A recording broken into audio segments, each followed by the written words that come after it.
வணக்கம் மக்களே, நாம இந்த ஆரோக்கியமான பதிவில் கருவேப்பிலையில் நிறைந்திருக்கக்கூடிய மருத்துவமைகளை பற்றி பார்க்க போகிறோம். கருவேப்பிலையில் நிறைய உயிர் சத்தும் சுண்ணாம்பு சத்தும் இருக்கிறதால நம்ம சாப்பிடக்கூடிய சாப்பாட்டில் ஏதாவது கருவேப்பிலை இருந்துச்சு அப்படின்னா அந்த கருவேப்பிலை நம்ம தூக்கி எரிஞ்சிடக்கூடாது. அதை நம்ம சாப்பாட்டோடு சேர்த்து மென்று விழுங்கி சாப்பிட்றது ரொம்ப ரொம்ப நல்லது. ஸோ இந்த கருவேப்பிலை நமக்கு பல வியாதிகளை குணப்படுத்தி மீண்டும் வராமல் தடுக்கும். கருவேப்பிலை நம்மளுடைய உடலுக்கு பலம் உண்டாக்கக்கூடியது, பசியை தூண்டக்கூடிய சக்தி வாய்ந்தது. ஸோ கருவேப்பிலையை தொடர்ந்து நம்மளுடைய உணவுகளை சேர்த்துக்கொள்ளும் போது என்னென்ன மாதிரியான மருத்துவமைகள் நமக்கு கிடைக்குது அப்படின்றத பற்றி ஒவ்வொன்றா தெளிவாக விளக்கமாக பார்க்கலாம். அதை பற்றி பார்க்கறதுக்கு முன்னாடி இந்த வீடியோவுக்கு மட்டும் ஒரு லைக்கை கொடுத்துட்டு இந்த தகவலை உங்களுக்கு தெரிஞ்சவங்களுக்கும் ஷேர் பண்ணிவிடுங்க. ஏன்னா இது அவங்களுக்கும் பயனுள்ளதாக இருக்கக்கூடிய ஒரு ஆரோக்கியமான பதிவு தான். இது போன்ற அப்டேட்ஸ்கள் நீங்கள் தொடர்ந்து பார்க்குறதுக்கு நம்மளுடைய ஹெல்த் நியூஸ் தமிழ் சேனலை மறக்காமல் சப்ஸ்கிரைப் பண்ணி வச்சுக்கோங்க. பக்கத்தில் இருக்கக்கூடிய பெல் பட்டனையும் கிளிக் பண்ணி ஆல் அப்படின்ற ஆப்ஷனையும் செட் பண்ணி வச்சுக்கிட்டீங்க அப்படின்னா நான் போடக்கூடிய எல்லா அப்டேட்ஸும் உங்களுக்கு நோட்டிஃபிகேஷன் அடிக்கடி வந்து சேரும். சரி வாங்க மக்களே, இப்போ வீடியோக்குள்ளே போயிடலாம். செரிமானம் சக்தி ஆரோக்கியமாக இருக்கிறதுக்கு கருவேப்பிலை நம்ம எடுத்துக்கொள்ளலாம். பலருக்கும் தாங்க சாப்பிடக்கூடிய உணவுகளை வந்து சரியாக செரிமானம் செய்ய முடியாத நிலை இப்பவும் இருக்குது.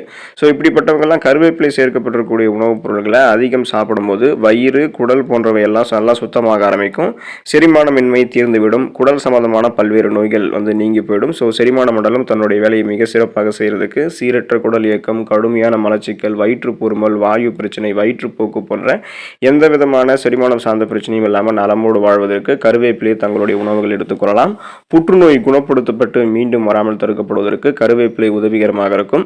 கருவேப்பிலை மிகவும் சக்தி வாய்ந்த வேதிப்பொருட்களை தனக்குள்ள கொண்டு இருக்கு. இந்த கருவேப்பிலையை உடலுக்கு மேலே நம்ம பயன்படுத்தினாலும் உணவுகளில் தொடர்ந்து பயன்படுத்திட்டு வந்தாலும் தோல், வயிறு சம்பந்தமான புற்றுநோய்கள், இந்த ஸ்கின் டிசீஸு, அப்புறம் லிவர் சம்பந்தமான கேன்சர் இது எல்லாமே நமக்கு வந்து வரவே வராது. ஸோ இதுக்கு வருவதற்கான சாத்தியங்கள் வெகுவாக நமக்கு குறையும். உள்ளுக்குள் சிறிதளவு அடிக்கடி கருவேப்பிலை நம்ம சாப்பிட்டு வரோம், நம்மளுடைய உணவுகளை சேர்த்து சாப்பிட்டு வரோம் அப்படின்னா உடலினுடைய உள்ளுறுப்புகளில் எப்படிப்பட்ட புற்றுநோய்களுமே ஏற்படாமல் முன்னாடியே தடுக்கப்படுகிறது. ஸோ கருவேப்பிலை அந்த அளவுக்கு நமக்கு உறுதியாக உதவிகரமாக இருக்கும். ஃப்ரீ ரேடிக்கல்ஸ் என்று சொல்லக்கூடிய தீங்கு விளைவிக்கக்கூடிய செல் பரவல், அந்த புற்றுநோய் எதிர்த்து போராடக்கூடிய அந்த செல் பரவல், அதாவது புற்றுநோய்க்கான செல் பரவல் நமக்கு பரவாமல் புற்றுநோய் எதிர்த்து போராடக்கூடிய தன்மை பெறுவதற்கு கருவேப்பிலை எடுத்துக்கொள்ளலாம். சொரியாசிஸ் நோயிலிருந்து குணப்படுத்தி கொண்டு சொரியாசிஸ் நோயிலிருந்து விடுபடுவதற்கு கருவேப்பிலை நம்மளுடைய உணவுகள் எடுத்துக்கொள்ளலாம். தோலில் இருக்கக்கூடிய செல்களில் ஏற்படக்கூடிய வேதியியல் மாற்றங்களாலும் அந்த கெமிக்கலுடைய மாற்றங்களாலும் பரம்பரை காரணத்தினாலும் சிலருக்கு வந்து சொரியாசிஸ் அப்படின்னு சொல்லக்கூடிய தோல் சம்பந்தமான அந்த ஸ்கின் டிசீஸ் வந்து ஏற்படுது. இந்த குறைபாட்டை குறைக்கிறதுல கடுகு எண்ணெய் வந்து சிறப்பாக செயல்படும். ஆனால் அது கூடவே சேர்த்து நம்ம என்ன பண்ணலாம் அப்படின்னா நம்மளுடைய உணவுகளில் கருவேப்பிலை தொடர்ந்து சேர்த்துட்டு வந்தோம் அப்படின்னா கருவேப்பிலை நல்லா மென்று சாப்பிடும் போது தோல் சம்பந்தமான வியாதிகள் எளிதில் நம்மளை வந்து அணுகாது. சொரியாசிஸ் மட்டுமல்ல, மற்ற எந்த ஸ்கின் டிசீஸ் தோல் சார்ந்த பிரச்சனைகளுமே நமக்கு வந்து குணப்படுது. எந்த விதமான தோல் சார்ந்த பிரச்சனைகளுமே குணப்படுத்தப்பட்டு மீண்டும் வராமல் தடுக்கப்படும். ஸோ அதுக்கு நம்ம கருவேப்பிலை வந்து நம்மளுடைய உணவுகளை சேர்த்துக்கொள்ளலாம். தலைமுடி ஆரோக்கியமாக இருக்கிறதுக்கு, அடர்த்தியாக கருகருவென்று வளர்வதற்கு கருவேப்பிலை எடுத்துக்கொள்ளலாம். தலைமுடி ஆரோக்கியமாக இருக்கிறது அவசியம். ஸோ இன்றைய காலத்தில் பலருக்கும் தலையில் வந்து பொடுகு தொல்லை, பேன் தொல்லை மற்றும் இளமையிலே வந்து முடி நரைத்து விடுவது போன்ற பிரச்சனைகள்லாம் இருக்குது. இதை க்யூர் பண்ணுறதுக்கு கருவேப்பிலை நம்ம வந்து சாப்பிடணும். ஸோ கருவேப்பிலை சாப்பிட்டாலும் கருவேப்பிலை ஊற வைத்த தேங்காய் எண்ணெய் வந்து நமக்கு தலைக்கு தடவி வந்தாலும் இந்த மாதிரி தலைமுடி சம்பந்தமான பிரச்சனைகள் அனைத்துமே நீங்கும். ஸோ தலைமுடி வந்து உங்களுக்கு ஆரோக்கியமாக வரணும் அப்படின்னா கருவேப்பிலையை தவறாமல் உங்களுடைய உணவுகளை சேர்த்துக்கொள்ளணும். வாரத்தில் ஒரு தடவையாவது கருவேப்பிலையை வந்து அரைச்சி கருவேப்பிலை சட்னி மாதிரி வந்து எடுத்துக்கொள்ளலாம். அதே போல் கருவேப்பிலையை வந்து ஊற வச்சு தேங்காய் எண்ணெய்க்கு சேர்த்து நீங்கள் ஊற வச்சு தலைக்கு தடவினீங்க அப்படின்னா தலைமுடி சார்ந்த அத்தனை குறைபாடுகளுமே நீங்கும். இந்த தலையில் இருக்கக்கூடிய பொடுகு, பேன் தொல்லைகள், இளம் வயசுலேயே முடி நரைச்சி போகிறது, முடி கொட்டுறது, முடி அடர்த்தியாக இல்லாமல் போகிறது, கருகருவென்று அடர்த்தியாக வளராமல் போகிறது, இந்த குறைபாடுகள் அனைத்துமே நீங்கி முடி நன்றாக வளர ஆரம்பிக்கும். முடி சார்ந்த பிரச்சனைகள்லாம் கியூர் ஆகிடும். ரத்த சோகை நோயிலிருந்து குணப்படுத்தி கொண்டு விடுபடுவதற்கு, மீண்டும் வராமல் தடுக்கிறதுக்கெல்லாம் கருவேப்பிலை எடுத்துக்கொள்ளலாம். உடலில் இருக்கக்கூடிய ரத்தத்தில் ரத்த வெள்ளையணுக்கள் மற்றும் ரத்த சிகப்பணுக்கள் இது இரண்டுமே சரியான அளவில் இருக்க வேண்டியது அவசியம். ஸோ ரத்தத்தில் ரெட் பிளட் செல்ஸ், ரத்த சிகப்பணுக்கள் மற்றும் ஒயிட் பிளட் செல்ஸ், ரத்த வெள்ளையணுக்கள் இதெல்லாமே நமக்கு வந்து பார்த்தோம்னா கரெக்டான அளவில் இருக்கணும்.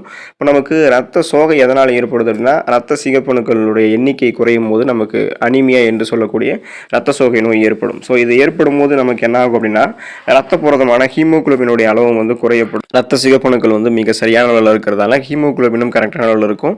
ஸோ நம்மளுடைய உடலுக்கு வந்து ஆக்சிஜன் சப்ளை கரெக்டான அளவில் இருக்கிறதால அந்த அனீமியா என்று சொல்லக்கூடிய ரத்த சோகையெல்லாம் குணப்படுத்தப்பட்டு மீண்டும் வராமல் தடுக்கப்படும்.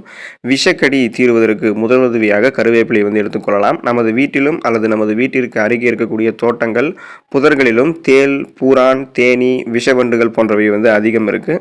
இவற்றினால் கடிப்பட்ட நபர்கள் அந்த பூச்சிகளினுடைய ரத்தம் வந்து பார்த்தோம் அப்படின்னா அந்த நச்சு வந்து நம்மளுடைய ரத்தத்தில் கலந்து அலர்ஜியை ஏற்படுத்தும். ஸோ ஒவ்வாமையை வந்து ஏற்படுத்தலாம். அதனால் உடனடியாக சிறிது கருவேப்பிலை இலைகளை மென்று சாப்பிட்டோம் அப்படின்னா இந்த விஷம் வந்து நமக்கு பரவாமல் ஓரளவுக்கு நச்சு வந்து முறியப்படும்.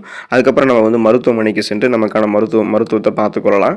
ஸோ விஷக்கடி உடனே வந்து அந்த நச்சுக்களை வந்து முறிவு ஏற்பட்டு அதை தடுக்கிறதுக்கு வந்து நம்ம என்ன பண்ணணும் அப்படின்னா கருவேப்பிலை எடுத்துக்கொள்ள வேண்டியது அவசியம். நீரிழிவு பிரச்சனையிலிருந்து விடுபடுவதற்கு, அதாவது சுகர் ப்ராப்ளத்திலிருந்து நீங்கள் விடுபடுவதற்கு, சுகர் ப்ராப்ளம் வராமல் முன்னாடியே தடுக்கிறதுக்கெல்லாம் கருவேப்பிலை வந்து உங்களுடைய உணவுகளை சேர்த்துக்கொள்ளலாம். நீரிழிவு ஏற்படக்கூடிய சர்க்கரை வியாதிக்கு சிறந்த மருந்தாக கருவேப்பிலை இருக்குது. ஸோ இது வந்து கசப்புத்தன்மை அதிகம் கொண்டு இருக்கிறதால கருவேப்பிலை சாப்பிட்டவுடன் சீக்கிரத்திலேயே செயல்புரிந்து ரத்தத்தில் இருக்கக்கூடிய சர்க்கரையினுடைய அளவை கட்டுக்குள்ளே கொண்டு வந்துடும். ஸோ பிளட்டில் இருக்கக்கூடிய சுகரோட அளவு கண்ட்ரோலில் வந்துடும். கருவேப்பிலை இலை பொடியை தொடர்ந்து சாப்பிட்டு வருபவர்களுக்கு வெகு விரைவிலேயே நீரிழிவு வந்து கட்டுப்படும். ஸோ பிளட்டில் இருக்கக்கூடிய சுகரோட அளவை கண்ட்ரோல் பண்ணுறதுக்கும் நாளடைவில் அந்த சுகர் பிரச்சனையிலிருந்து விடுபடுவதற்கும் கருவேப்பிலை வந்து உறுதியாக இருக்கும். கல்லீரல் ஆரோக்கியமாக இருக்கிறதுக்கு கருவேப்பிலை எடுத்துக்கொள்ளலாம். மாவுச்சத்து நிறைந்திருக்கக்கூடிய உணவுகளை தொடர்ந்து அதிக அளவு சாப்பிட்டு வருபவர்களுக்கும் தீவிர மதுப்பழக்கம் கொண்டவர்களுக்கும் ஒரு கட்டத்தில் வந்து கல்லீரலினுடைய செயல்பாடுகளில் சுணக்கம் ஏற்பட்டு அது உடல் நலத்திற்கு மிகுந்த ஆபத்துகளை ஏற்படுத்தக்கூடும். ஸோ இப்படிப்பட்டவங்க இந்த மாதிரி மாவுச்சத்து அதிகம் இருக்கக்கூடிய உணவுகள் எல்லாத்தையுமே வந்து பண்ணணும்னா கம்மியாக சாப்பிடணும், இல்லைன்னா சாப்பிடாமல் இருக்கணும். அதே போல் தீவிர மதுப்பழக்கம் வந்து இருக்கக்கூடாது. நான்வெஜ் எல்லாம் நீங்கள் அதிகமாக சாப்பிடவே கூடாது. அதாவது இந்த மாமிச உணவுகளை தொடர்ந்து அடிக்கடி சாப்பிட்றது இது மாதிரிலாம் இருந்துச்சோம்னா கல்லீரல் அலர்ச்சி ஏற்படும். இதெல்லாம் நிறுத்திட்டு நல்ல ஆரோக்கியமான உணவுகளை வந்து எடுத்துக்கணும். ஸோ அதுக்கு நம்ம கருவேப்பிலை வந்து பச்சையாகவோ அல்லது நம்மளுடைய உணவுகளில் சமையல் செஞ்சு சாப்பிட்டோம் அப்படின்னா கல்லீரல் சம்பந்தமான பிரச்சனைகள் வந்து நமக்கு கியூர் ஆகிடும். ஸோ கல்லீரலில் வந்து கொழுப்பு சேர்வது, கல்லீரலில் வந்து கிருமிகள் சேர்வது என எதுவுமே இருக்காது. ஆரோக்கியமான கல்லீரலை வந்து நம்ம பெறலாம். இதயம் ஆரோக்கியமாக இருக்கிறதுக்கு கருவேப்பிலை எடுத்துக்கொள்ளலாம். உடலினுடைய அனைத்து உறுப்புகளுக்குமே ரத்தத்தை பாய்ச்சக்கூடிய உறுப்பாக இதயம் இருக்குது. ஸோ இதயத்தில் வந்து நமக்கு ரத்தம் மிக சரியான அளவில் சுருங்கி விரிஞ்சு ரத்த நாளங்கள் வழியாக ரத்தம் வந்து இதயத்துக்கு அனுப்பப்படுது. ஸோ அப்போ அந்த ரத்த நாளங்களில் கொழுப்பு ஏதாவது படிஞ்சிருந்து அப்படின்னா இதயத்துக்கு ரத்தம் வந்து கரெக்டான முறையில் சப்ளை ஆகாது. அதனால் மாரடைப்பு, பக்கவாதம் போன்ற இதயம் சம்பந்தமான பிரச்சனைகள் வந்து நமக்கு ஏற்படலாம். ஸோ அப்போது ரத்த நாளங்களில் படிந்திருக்கக்கூடிய கெட்ட கொழுப்புகளை குறைச்சிட்டு நமக்கு தேவையான, அதாவது இதயம் ஆரோக்கியமாக இருக்கிறதுக்கு தேவையான நல்ல கொழுப்புகளை மட்டும் வளமான அளவில் வைத்துக்கொண்டு இதயம் வந்து மாரடைப்பு, பக்கவாதம் போன்ற எந்த விதமான பிரச்சனையும் இல்லாமல் நலமோடு வாழ்வதற்கு கருவேப்பிலை வந்து உறுதுணையாக இருக்கும். கருவேப்பிலை நமக்கு இருக்கக்கூடிய பித்தத்தை வந்து தனித்து உடல் சூட்டை வந்து கருவேப்பிலை கியூர் பண்ணிடும். அதாவது கருவேப்பிலை கீரை வந்து மனதுக்கு உற்சாகத்தை கொடுக்கக்கூடியது. குமட்டல், சீதபேதியால் உண்டாகி இருக்கக்கூடிய வயிற்று உளைச்சல், நாள்பட்ட காய்ச்சல் இது எல்லாத்தையுமே கருவேப்பிலை வந்து குணப்படுத்தும். பித்த மிகுதியால் உண்டாகக்கூடிய பைத்தியத்தை கூட குணப்படுத்துவதற்கு கருவேப்பிலை உதவிகரமாக இருக்கும்.